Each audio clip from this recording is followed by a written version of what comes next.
अवतारों में कहाँ सबसे ज्यादा भक्तों ने आपको कहाँ भोजन कराया और कहाँ पर आपको प्रसाद में अधिक स्वाद प्राप्त हुआ।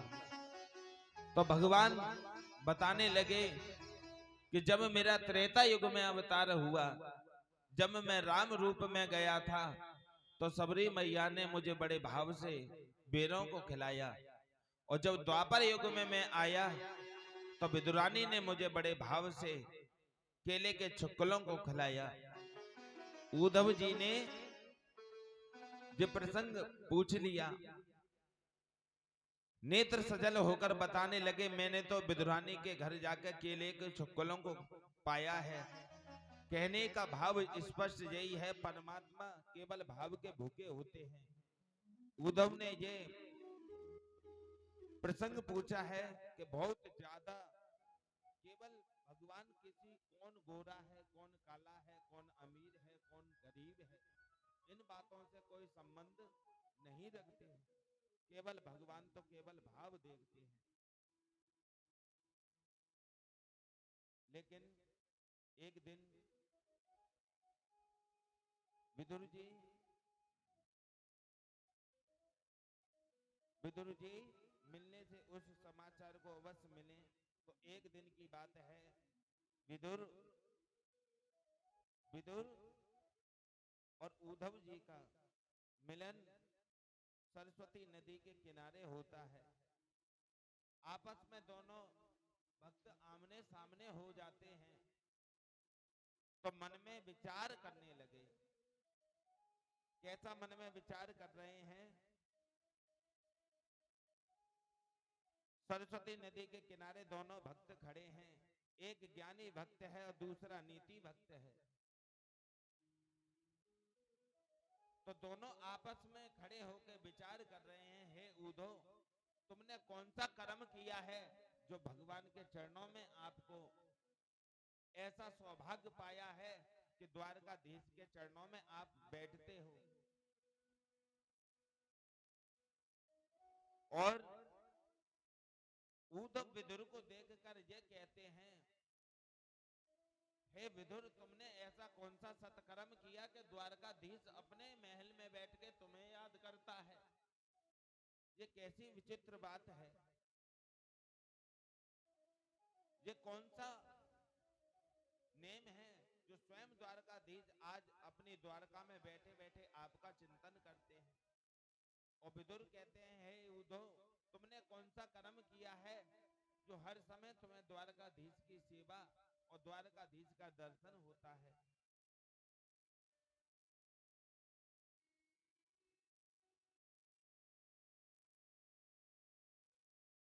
लेकिन आज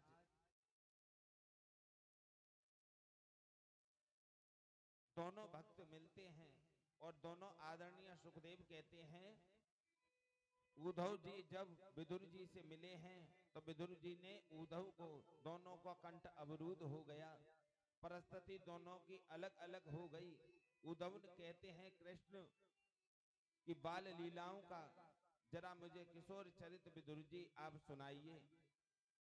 विदुर जी उत्कृष्ट हो गए और कुछ जानने का महात्म रखते हैं। उद्धव ने कहा कि हरिद्वार के एक संत हैं जिनका नाम है मित्र मुनि।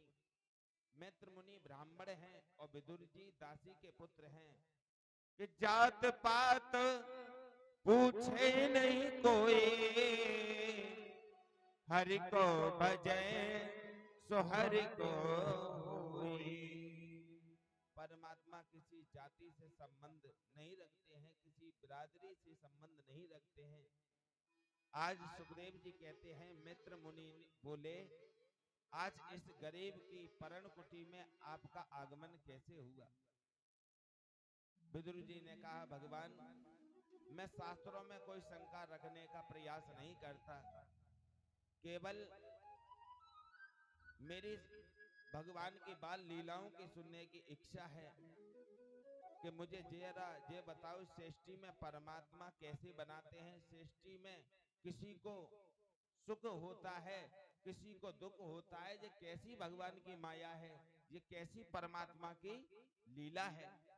कृपा करके मित्र मुनि विदुर जी पूछने लगे, कृपा करके मुझे बतलाइए। तो कहते हैं भगवान मित्र मुनि कहने लगे, हे विदुर, ना कोई किसी को सुख देता है ना कोई किसी को दुख देता है। को न को सुख दुख करि दाता, को न काहू सुख दुख करि दाता, को न को सुख दुख करि दाता, को न काहू सुख दुख करि दाता, जिन कृति कर्म भोग सुप्रभाता, जिन कृति कर्म भोगे सब खाता। न कोई किसी को दुख देता है न कोई किसी को सुख देता है। केवल मानव जैसा कर्म करता है वैसा ही उसे दुख प्राप्त होता है।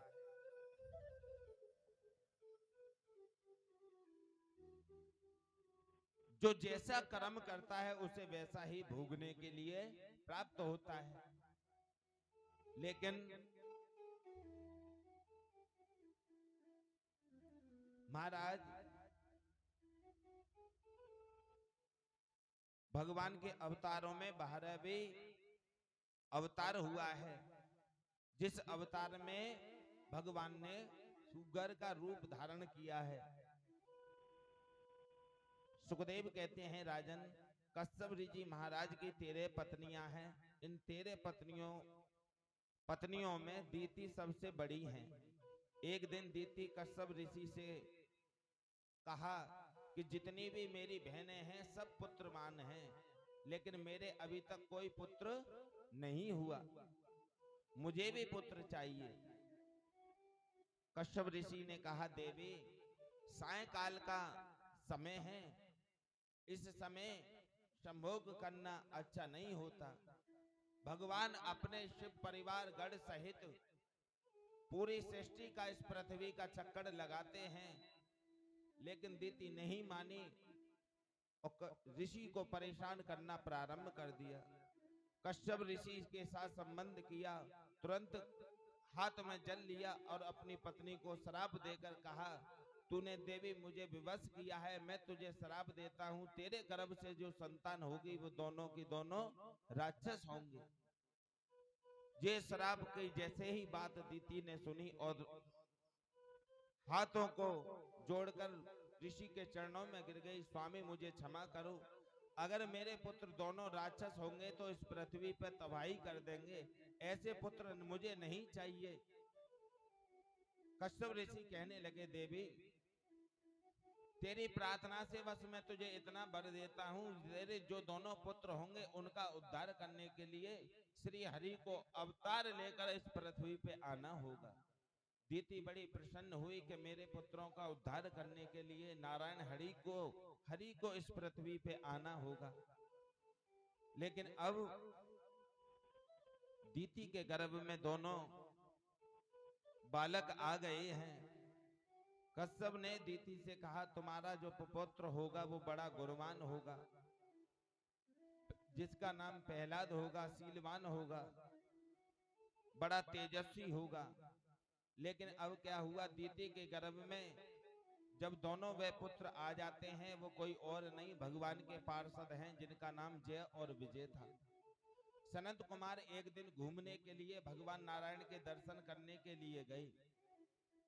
जब नारायण भगवान का दर्शन करने के लिए गए तो उसी समय भगवान के द्वार पर जय और विजय खड़े हुए थे। ऋषि कुमारों ने का आगमन हुआ तो जय विजय ने कहा, स्वामी रुकिए, भगवान अभी अंदर हैं, हम उनको सूचना देते हैं। सनत कुमार गुस्सा हो गए, कहने लगे, मूर्ख, तू हमें अपने माता पिता से मिलने के लिए रोकता है, हम तुझे श्राप देते हैं कि तुम दोनों के दोनों राक्षस हो जाओ, पृथ्वी पे आपको जाना पड़े। तो वही जय और विजय दीति के गर्भ में आते हैं। देवताओं को बड़ी भारी चिंता हो गई। देवताओं ने ब्रह्मा से जाकर प्रसन्न किया कि महाराज, दीति के गर्भ में जो शिशु पढ़ रहे हैं उनका प्रकाश पाप कर्म बढ़ेगा, उन दैत्यों को उद्धार कैसे होगा? ब्रह्मा ने कहा दीति के गर्भ में जो बालक है वो कोई साधारण नहीं, भगवान के पार्षद हैं, आप चिंता मत करो। ब्रह्मा ने देवताओं को अनुशासन दिया है। लेकिन जब दोनों बालकों का जन्म हुआ तो एक का नाम हुआ हिरण्यकश्यप और एक दूसरे का नाम हुआ हिरण्याक्ष। सदगुण यहाँ होते हैं माँ कश्यप कहते हैं, और कश्यप की पत्नी होती है दीति और दूसरी का नाम होता अतिथि। अतिथि माने अभेद बुद्धि और दीति माने अवधेय बुद्धि। तो दीति के गर्भ से जो दैत्य हुए, एक का नाम हिरण्याकश्यप, दूसरे का नाम हिरण्याक्ष। हिरण्याक्ष हिरण्याकश्यप कहते हैं अभिमान को, हिरण्याक्ष करते हैं लोभ को। लेकिन क्या हुआ, प्राचीन काल में एक दिन जब पृथ्वी समुद्र में डूबने जा रही थी, प्रलय हो रही थी, तो उसी समय हिरण्याक्ष वहीं घूम रहा था। हिरण्याक्ष वहीं घूम रहा था तो ब्रह्मा को उसी समय एक छींक आई, और जैसे छींक आई एक बिंदु जैसा निकला और वहीं से 12 भगवान प्रकट हुए ब्रह्मा की नासिका से। बोलिए 12 भगवान की जय हो। आज सृष्टि का उद्धार करने के लिए भगवान ने 12 अवतार लिया। और जब समुद्र में जा रही थी तो नारायण को पृथ्वी की रक्षा करने के लिए जा रहे थे, तो हिरण्याक्ष वहीं घूम रहा था। तो क्या हुआ, उसी समय नारद जी का आगमन हुआ। नारद जी को हिरण्याक्ष ने पकड़ लिया और कहा, हे संत नारद कहाँ जा रहे हो? बोले क्या बताऊं, मैं तो इधर ही उधर घूम रहा हूं।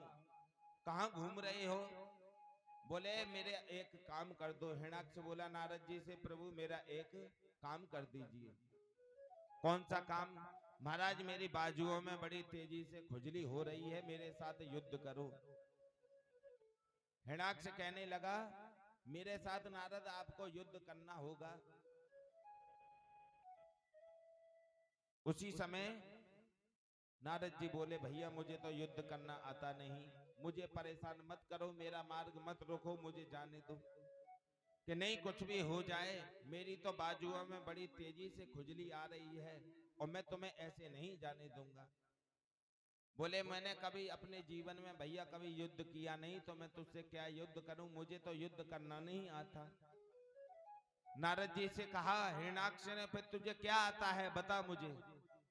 तो बोला मुझे तो एक ही काम आता है, श्री कृष्ण गोविंद हरे मुरारी, हे नाथ नारायण वासुदेवा।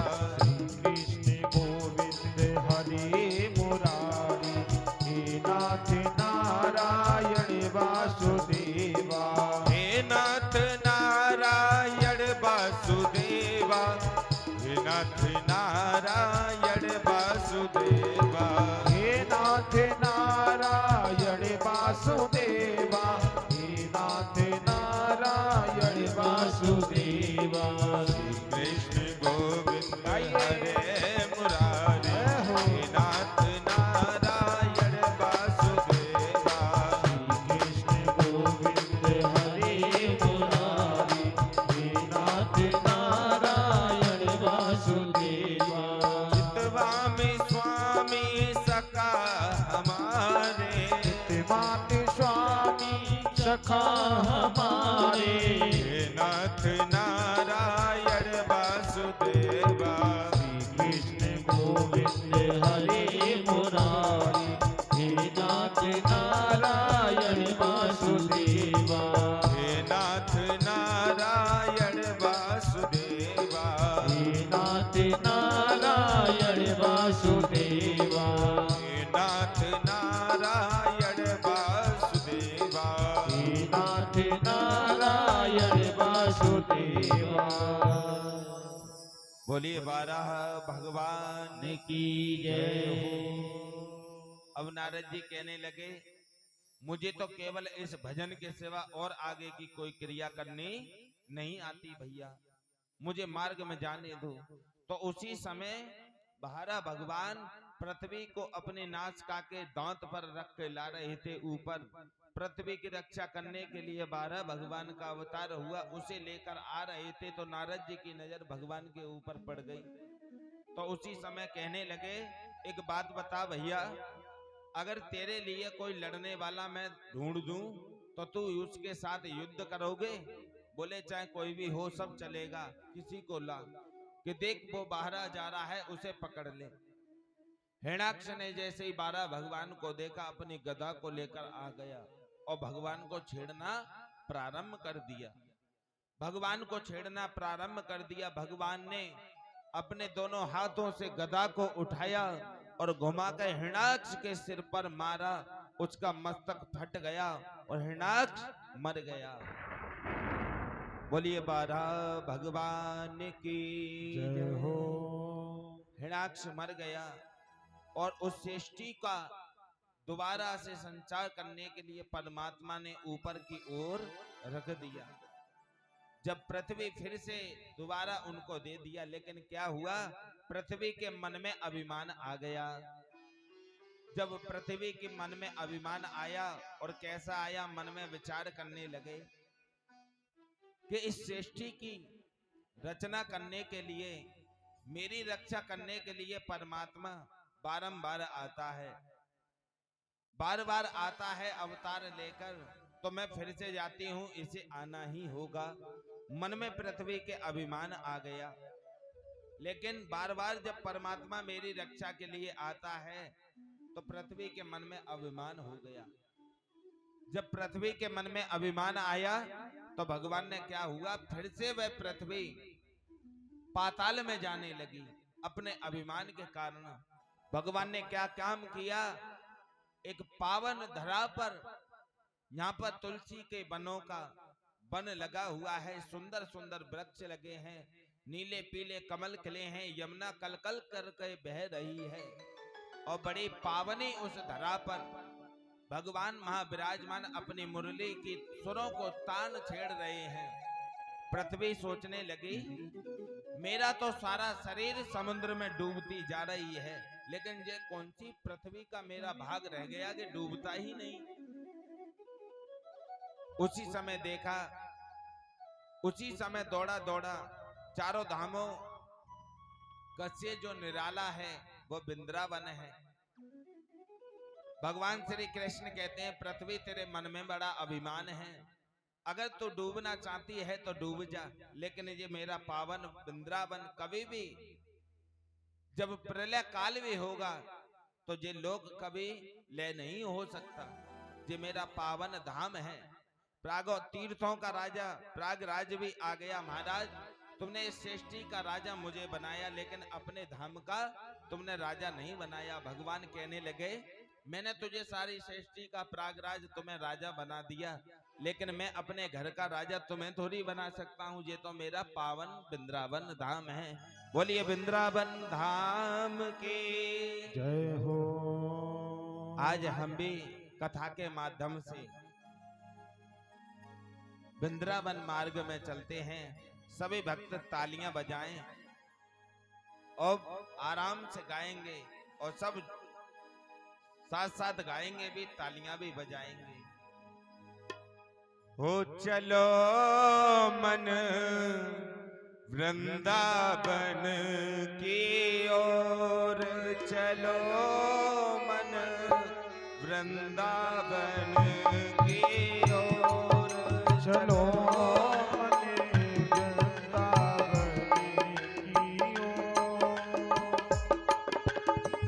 वृंदावन की ओर, वृंदावन की ओर, चलो मनी वृंदावन की ओर, चलो मन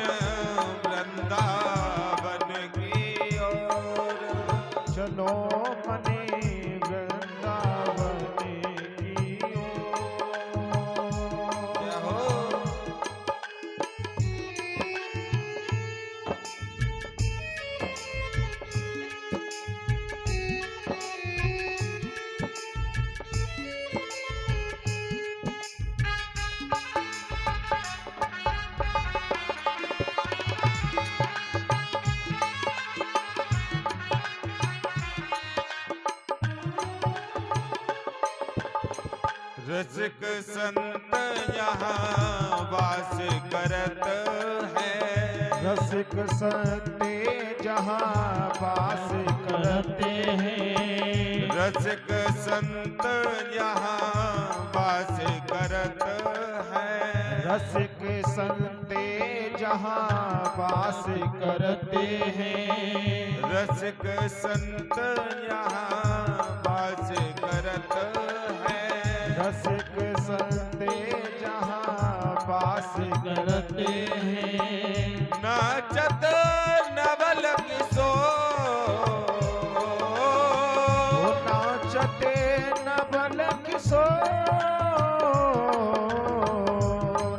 चलो मन वृंदावन की ओर। चलो मनी वृंदावन की ओर। हरि बोल।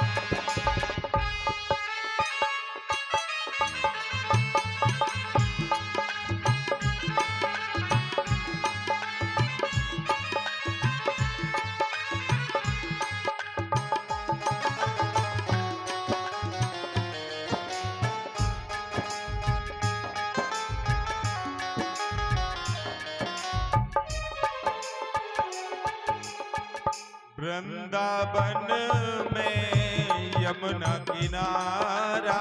ओ वृंदावन में यमुना किनारा। वृंदावन में यमुना किनारा। वृंदावन में यमुना किनारा।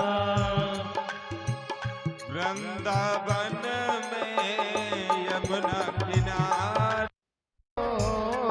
चलो मनी वृंदावन की ओर। चलो मन वृंदावन की ओर। चलो मनी वृंदावन की ओर। चलो मन वृंदावन की ओर।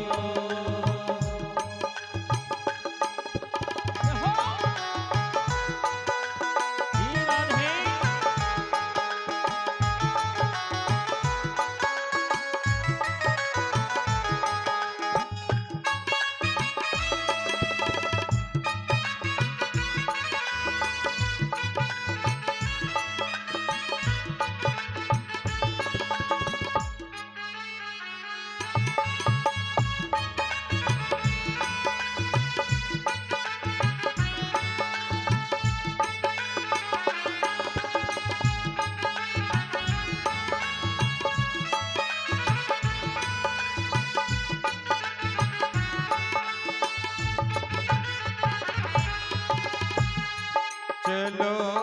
मन वृंदावन की ओर। चलो मनी वृंदावन की ओर। चलो मन वृंदावन की ओर। चलो रे मनी वृंदावन की ओर। वृंदावन की ओर। ओ वृंदावन की ओर। वृंदावन की ओर। वृंदावन की ओर। चलो रे मनी वृंदावन की ओर। चलो मनी वृंदावन की ओर। राधे राधे राधे राधे राधे राधे रटोरे। राधे राधे राधे राधे राधे राधे रटोरे। राधे राधे राधे राधे राधे राधे रटोरे। राधे राधे राधे राधे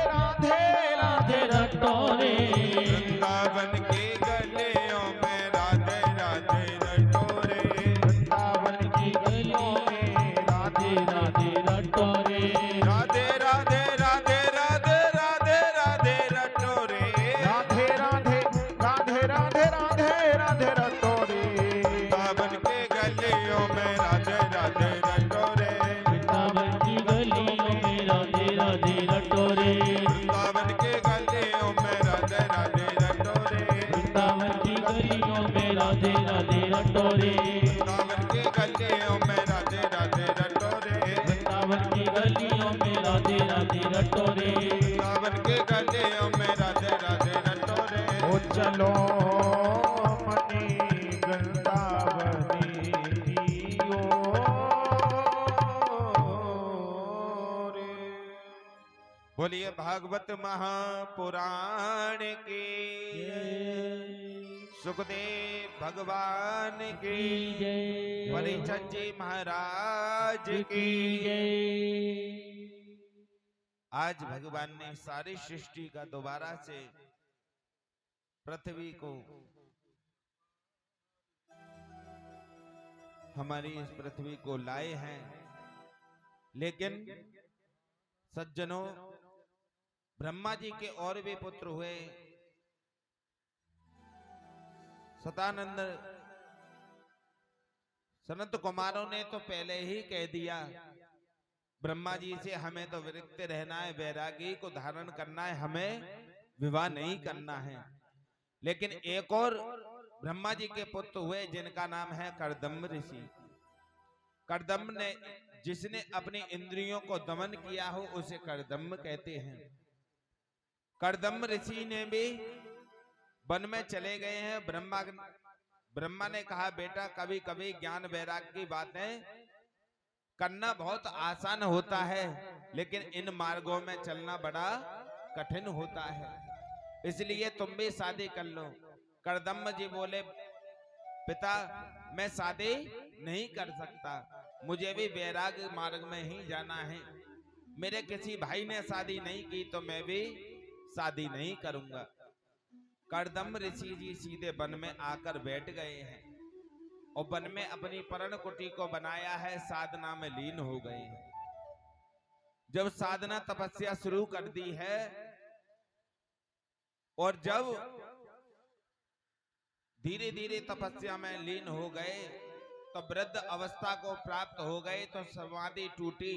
तो मन में विचार आया कि सब लोग शादी करते हैं, अपने पत्नी के साथ में रहते हैं, बालक बच्चों के साथ में ग्रस्त जीवन बसाते हैं, लेकिन क्या हुआ, बूढ़े कर्दम ऋषि तो बूढ़े हो गए और मन में विचार आया मैं अकेला पड़ा रहता हूँ, वृद्ध अवस्था भी प्राप्त हो चुकी है, लेकिन अब मेरा विवाह हो जाए तो कैसा रहेगा। तो मन में क्या किया, हाथ में जल लिया।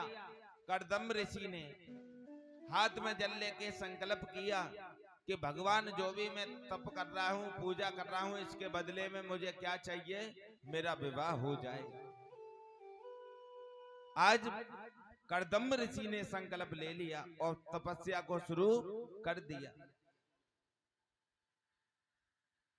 अब तपस्या को शुरू कर दिया। कर्दम के मन में जो विचार जगा है विवाह हो जाए, लेकिन धीरे धीरे क्या हुआ, धीरे धीरे तप पूर्ण हुआ। नारायण भगवान प्रकट हुए और कहा, कर्दम ऋषि से जो आपने संकल्प किया था, जो आपने संकल्प किया था वह पूर्ण समय आ चुका है, कृपा बताइए आपने तपस्या क्या की और क्या चाहते हो आप, कृपा करके मुझे बतलाइए।